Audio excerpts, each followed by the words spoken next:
Dear students, today's topic is the coming of socialism to Europe. समाजवाद का Europe में आगमन. Perhaps one of the most far-reaching vision of how society should be structured was socialism. By the mid-19th century in Europe, socialism was a well-known body of idea that attracted widespread attention. Socialism were against private property.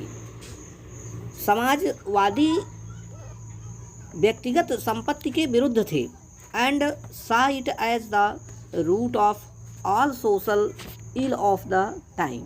और ये मानते थे कि ये व्यक्तिगत property ही समस्त सामाजिक बुराइयों का कारण है. वाई? क्यों? Individuals owned the property that gave employment, but the property were concerned only with personal gain and not with the welfare of those who made the property productive. वास्तव में यह जो व्यक्तिगत प्रॉपर्टी थी वो जो लोग अर्जित करते थे वो केवल अपने लिए अर्जित करते थे, अपने स्वार्थ के लिए, न कि सामाजिक कल्याण के लिए. So if society as a whole rather than single individuals controlled property, more attention would be paid to collective social interest. इसलिए समाजवादियों ने कलेक्टिव सोशल इंटरेस्ट पर ज़्यादा जोर दिया. जो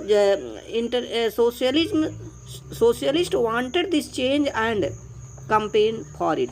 और समाजवादी ये परिवर्तन चाहते थे और जिसके लिए उन लोगों ने अभियान शुरू किया. How could a society without property operate? लेकिन प्रश्न ये था कि बिना प्रॉपर्टी के कोई समाज कैसे चल सकता था. What would be the basis of socialist society? Socialists had different vision of the future. Some believed in the idea of cooperatives. Robert Owen, 1771 to 1858, a leading English manufacturer, sought to build a cooperative community called New Harmony in Indian USA. Other socialists felt that cooperatives could not be built on a wide scale only through individual initiative. They demanded that government encourage cooperatives. In France, for instance, Louis Blanc, 1813 to 1882, wanted the government to encourage cooperatives and replace capitalist enterprises. The cooperatives were to be associations of people who produced goods together and divided the profits according to the work done by members. ये जो cooperatives बनाए गए थे वो सभी लोग मिलकर के काम करते थे और उनके काम के अनुसार जो भी लाभ होता था, प्रॉफिट्स होती थी, उसको सभी लोग आपस में बांट लेते थे.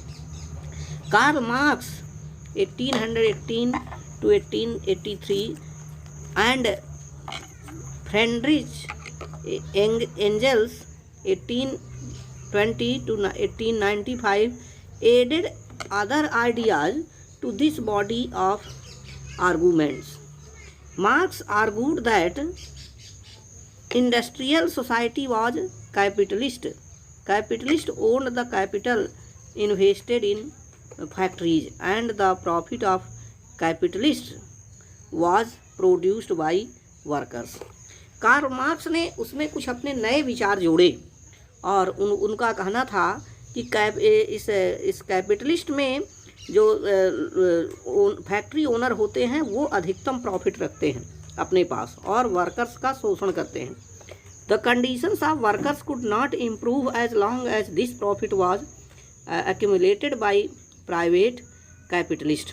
उनका ये भी कहना था कि जब तक ये प्राइवेट कैपिटलिस्ट ये प्रॉफिट पूरी लेते रहेंगे तो वर्कर्स की स्थिति में कभी सुधार नहीं होगा। Workers had to overthrow capitalism and the rule of private property. उनका कहना था कि workers had to overthrow capitalism, उन्होंने कहा कि इस पूंजीवाद को उखाड़ फेंकना होगा, and the rule of private property, और ये व्यक्तिगत संपत्ति प्रॉपर्टी को और कैपिटलिज्म को हटाना पड़ेगा। Marx believed that to free themselves from capitalist exploitation, Marx का विश्वास था कि हमें इन कैपिटलिस्ट के शोषणवाद से मुक्त होना पड़ेगा। Workers had to construct a radically socialist society where all property was socially controlled. उनका कहना था कि हम वर्कर्स को ऐसी समाज की रचना करनी पड़ेगी जिसमें प्रॉपर्टी पर समाज का नियंत्रण होगा। This would be A communist society, और वो कम्युनिस्ट सोसाइटी उसको नाम दिया। He was convinced that workers would Trump in their conflict with capitalist. A communist society was the natural society of the future. इस प्रकार से उन्होंने कम्युनिस्ट सोसाइटी को नेचुरल सोसाइटी बताया भविष्य के लिए, और उस पर ज़्यादा जोर दिया।